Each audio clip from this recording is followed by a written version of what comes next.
You are watching Bengals Breakdown by Chat Sports, and I am your host, Stone Shields. Coming up on today's show, as promised, more draft discussion here on the channel. Mel Kiper Jr. of ESPN released his grades, as he always does after every NFL draft. We're going to be breaking down what he had to say about the Cincinnati Bengals here on today's show. And also, to round out today's video, I'm going to say for the first 4 picks what I would have done if I was the Cincinnati Bengals. So that is all around the corner. But first, help us out. Hit that sub button if you haven't done so already. That's youtube.com/BengalsTV. Our goal here was to get to 18.5 subscribers during the draft, and we just came barely short. Got a lot of new subscribers in our past 2 videos that we did, but we still need 40 more. Hopefully we can knock that out here on today's show, but regardless, we're going for that before the end of the month of April. Only have a few days here, so help us out. Hit that sub button. Plenty more draft talk coming here on the channel, as well as plenty of other off-season topics as well. So help us out, help yourself out. Hit that sub button for me right now.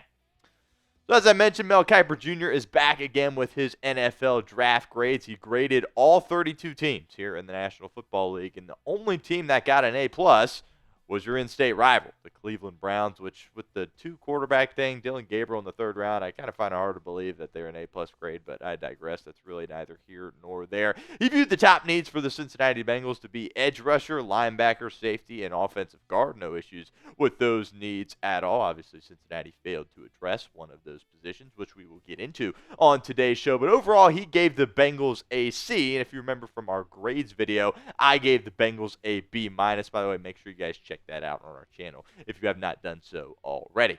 All right, so let's take a look here what Mel Kiper Jr. had to say about the Cincinnati Bengals, and then we'll kind of get to the pin comment and go from there. He said, if there was ever a year for the Bengals to go against some long-standing trends, this was it. First, they extended Shemar Chase and re-signed T. Higgins, including guarantees beyond the first years of the respective deals, something that the Bengals have not done in the past, outside of the Joe Burrow deal, of course. But if that's what it takes to retain 2 of the league's best receivers, you do it. The offense, which scored 26.4 points per game last season, will be strong yet again. Second, the Bengals drafted a front 7 player in the 1st round. They had done so just once in the past 15 years, taking Myles Murphy, who of course we all remember and appears to be a bust at this point, late on day 1 in 2023.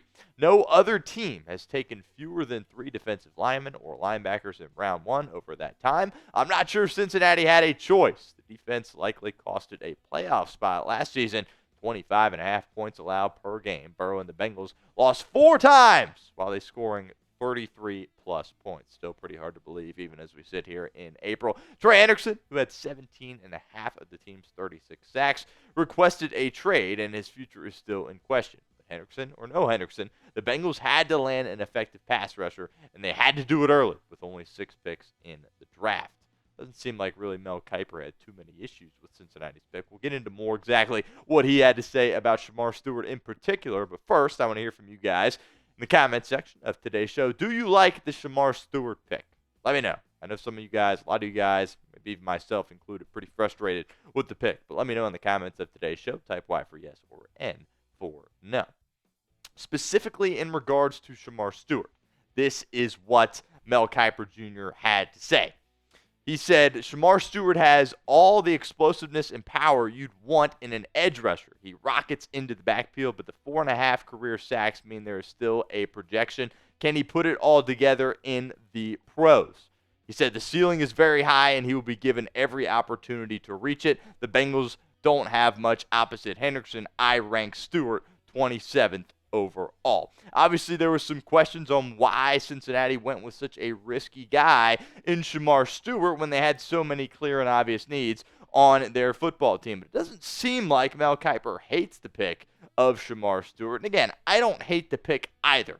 I just thought it was unnecessarily risky when you're talking about what the Cincinnati Bengals did there at number 17 overall. Obviously, they need a guy that can come in and contribute right here and right now. And you question whether or not Shemar Stewart can be that guy for you because of the lack of production in which he had in college. A lot of stuff is on Al Golden's plate. As I mentioned, a lot is on Zach Taylor's plate. We will see. This is a guy that I think could skyrocket up to an A+ grade or spiral on down to an F grade Only time will tell, but the Bengals need to get him coached up early and get him ready to go pretty quickly because he has to contribute for this team. He has to find his way out on the football field. A couple of years ago with Myles Murphy, he wasn't even finding himself on the football field. Cincinnati can't do that with this first-round pick in Shemar Stewart. He has to be out there, give an opportunity, and hopefully make an impact for this team. We'll continue with our show here in a moment, but do got to give a shout-out to our friends over at Fanatics. The draft is over, but that doesn't mean you can't get some Cincinnati Bengals draft hats. You saw Shemar Stewart rocking these as well at the NFL draft. Got some cool stuff up there. Really encourage you guys to check it out. All kinds of draft gear, not just hats as well. But you can find these draft hats up on chatsports.com/Bengals Draft Hats. And we'll put that link in the comment section and the description of today's show. Mel Kiper also discussed day 2 for the Cincinnati Bengals in regards to the 2 guys that they selected. Here's what Kiper wrote for ESPN, saying, Cincinnati also went need hunting on day 2. Demetrius Knight Jr. gives the Bengals an off-ball linebacker, which provides cover in case Jermaine Pratt isn't in town for the long haul. He also requested a trade. Dylan Fairchild gives the Bengals a reliable guard, where the pass protection really struggled last season. Here's the important part. Neither player came in at value, though. Knight was ranked 82nd on my board and went 49th. Ratledge is what Mel Kiper wrote, but he meant Fairchild, was ranked 110th and went 81st.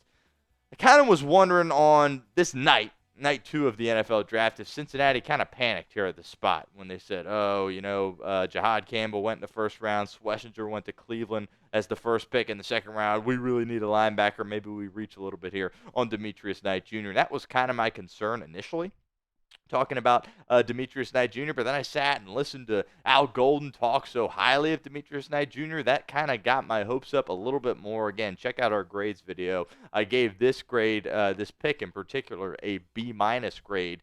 And look, the Bengals can't miss on Demetrius Knight Jr. This has to be a guy that comes in and is a reliable guy. You had your risky pick in the first round with Shemar Stewart. This can't be a risky pick. The Bengals, I think, understand what they have in Demetrius Knight Jr., and they're really hoping that he can come out and contribute on the football field alongside Logan Wilson.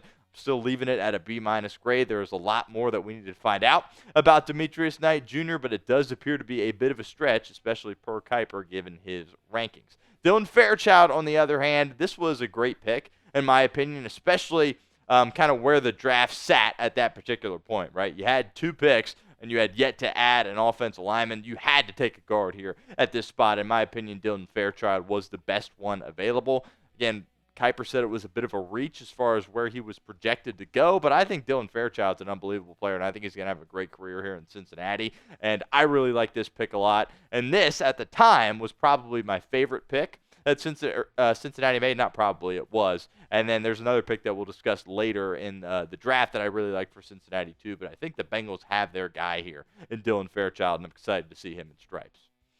Who was your least favorite pick that the Cincinnati Bengals made? I'm expecting this either to be Shemar Stewart or Demetrius Knight Jr. There's probably no reason to really get too bent out of shape about another pick that Cincinnati made, but let me know who that is. I'm really interested to hear what you guys have to say in the comments right now. And then Kiper, like me, I said this on a previous video, really have a lot of love and praise for Taj Brooks, the Bengals running back they selected in the 6th round. Here is what Kiper said. On day 3, my favorite Bengals pick was running back Taj Brooks. He is coming off back-to-back 1,500-yard seasons on the ground and provides depth behind Chase Brown and Zach Moss. It was sort of a ho-hum draft for the Bengals overall, which is why I gave them a C grade. Now, I kind of went back and forth on whether or not Cincinnati needed to address the running back position. I thought, if they had more picks, certainly that was a position you wanted to address. And I was like, maybe a Dolan. And then they bring back Zach Moss. And I was like, you might want to move off it. But the Bengals got incredible value here with Taj Brooks at 193 overall out of Texas Tech. Really was tremendous. And I really like this pick for Cincinnati. I think your running back room now at this point is in great shape. And this was probably, love the Fairchild pick, but this probably was my favorite pick as well for Cincinnati in the 6th round. Bengals also took Barrett Carter in the 4th round, which Kiper did not comment on. I do kind of have some issues with this pick. One, you only had 6 picks and you took a second linebacker. I get Al Golden, he's a linebacker guy. Your linebacker unit needs to improve. You lost some bodies in that room. You're presumably going to lose Jermaine Pratt as well. Barrett Carter, I just thought there was more value, as we'll kind of get into at the end of today's show. There were some better players there available that could have helped your football team, and they went with a linebacker again. Had a great career at Clemson. There's some size and strength issues that I worry about a little bit. I don't view him as a guy that can come in and contribute defensively right away, certainly on special teams. But that was kind of the pick in the draft. For me personally, that I really scratched my head out the most was this pick here in round 4 with Barrett Carter. Kiper also didn't mention Jalen Rivers, but you're getting a guy that's played a lot of football that plays the offensive line. I think the Bengals needed to go out and get 2 linemen, and that's exactly what they did. And I'm not going to sit here and act like I know all types of stuff about offensive line play, but I think this was a good pick for Cincinnati in the 5th round. He's got a lot of positional versatility as well, which I think was very intriguing to the Bengals.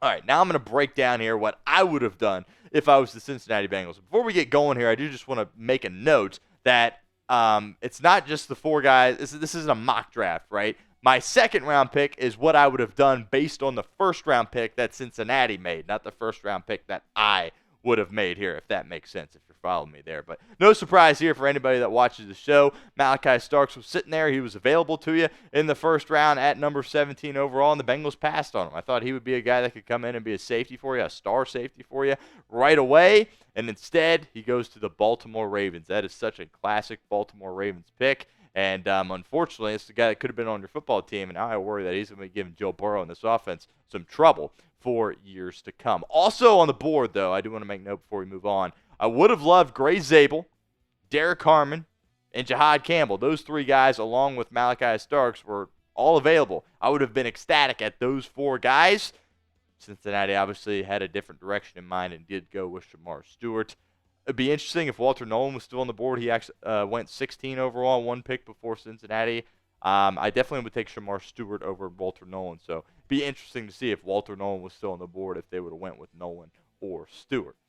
Round 2, pick 49. Now this actually falls in line with my mock draft, but Tate Ratledge was available in round 2. That is what I would have done if I was the Cincinnati Bengals. Also available in round 2 was Mike Green, Benjamin Morrison, and Darius Alexander.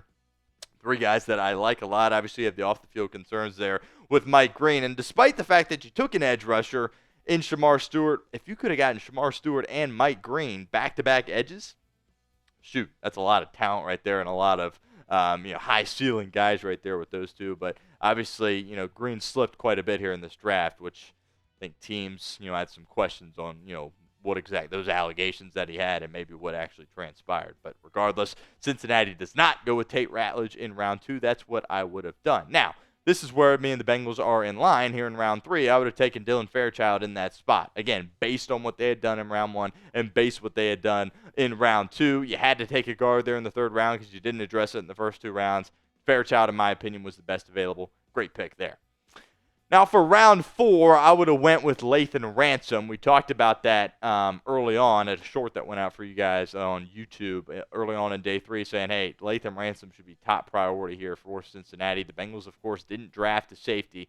You had 1 UDFA safety, and you didn't bring in any free agent safety, so you're kind of just sending out the same room that you had last year, which I have some concerns and issues with that. But Ransom was available to you. He ended up going a couple of picks after you picked in the 4th round, after you took Barrett Carter, another linebacker, your 2nd linebacker in the draft. Ransom was available, and the Bengals opted on passing on him, which I do believe is a massive mistake. But that's what I would have done in the first 4 rounds of the NFL draft if I was the Bengals.